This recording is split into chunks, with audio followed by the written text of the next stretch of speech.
Objection!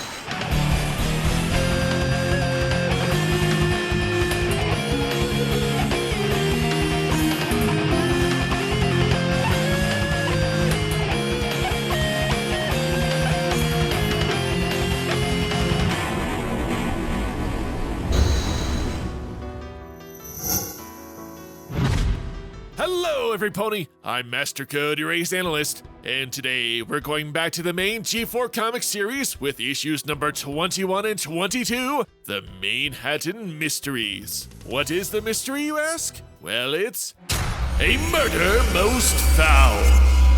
No, it's not. Okay, fine. It's an illegal drug ring with drugs. Not that either. Jaywalking epidemic? Hey, that could have killed me!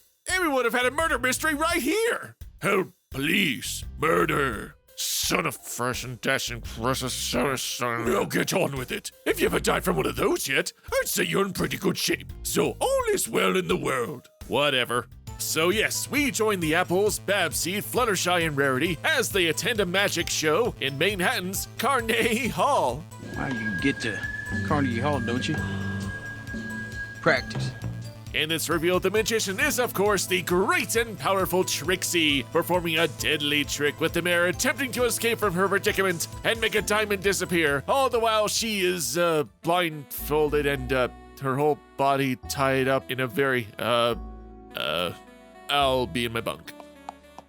2 minutes later. Anyway, as I was saying, the trick is a success, but the diamond has completely disappeared. Of course, the police blame Trixie for the series of jewelry crimes committed by some pony named Rough Diamond. The showmare escapes with Rarity and the gang, hide out from the fuzz, all the while trying to figure out who that true culprit is. So one of the first little tidbits the comic does well before things go down is when Fluttershy questions why Rarity doesn't wear her special necklace along with her fancy dress, to which Rarity responds she knows about this series of jewel thefts that have happened in Manhattan recently. So right off the bat, we foreshadow the conflict that our heroes will soon get wrapped up in, without Rarity going into a forced or unnatural exposition dump about who the robber is or how long they've been operating, etc. And while the MLP comic continuity is never really set in stone, this does take place after the events of Magic Duel, wherein Trixie began her road to redemption. Don't you think the great, unapologetic Trixie is the most magnificent humble pony you've ever seen? Dibs on this plot! Now, most of the group has settled their grievances with Trixie at this point, but it does make sense in the beginning that AJ would be the most skeptical of Trixie's innocence, with her talking about defeating an Ursa Major, among other lies, and the fact that Trixie did force her to use some of her crop for the purposes of an apple facial. Even Apple Bloom gets in on the Trixie hate temporarily, but does come around to her senses shortly afterwards. We'll discuss more character stuff later, but for now, let's briefly talk about the artwork, which was done by Agnes Garboska, who as per usual draws everything in a watercolored motif, which as per usual also adds quite a bit of depth to every panel. The watercolor effect makes the colors not as uniform, with objects having varying degrees of said color, making things stand out more, as some objects' light will be naturally more faded. Combined with the paper texture gives the comic a unique, appealing look. Anyway, back to the story. Another element that comic did well was that every pony made logical decisions about how to proceed to locate the true culprit. Tracking chips were used on both the real and fake diamonds, which, given that arcade games exist, is believable that the technology would also exist as well. They rule out any possible suspects such as Trixie's assistants. They wear,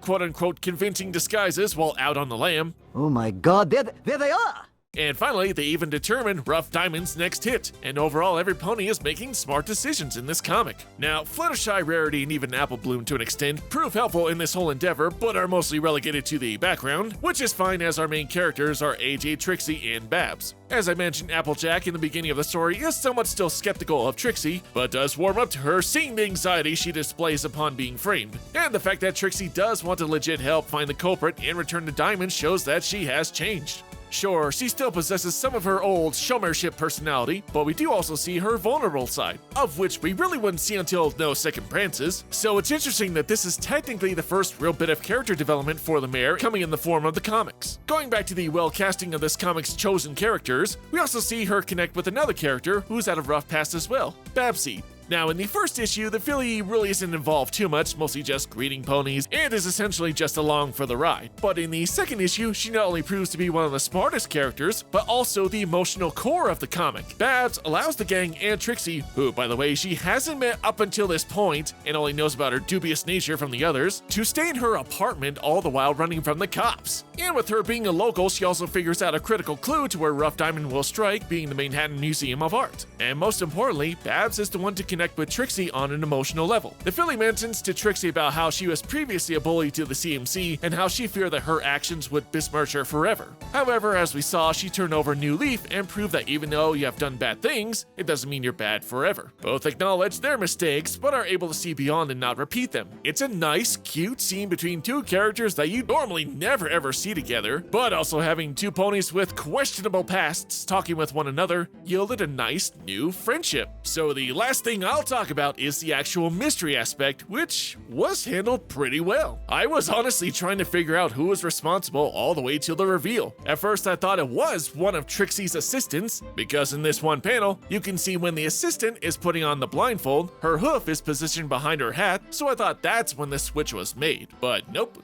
I also thought it might have been the police chief, seeing as he's the one who organized this whole plan with the whole fake diamond, real diamond switcheroo, but nope. So in the end, who was the true culprit? Who was the one responsible for this? Granny goodness!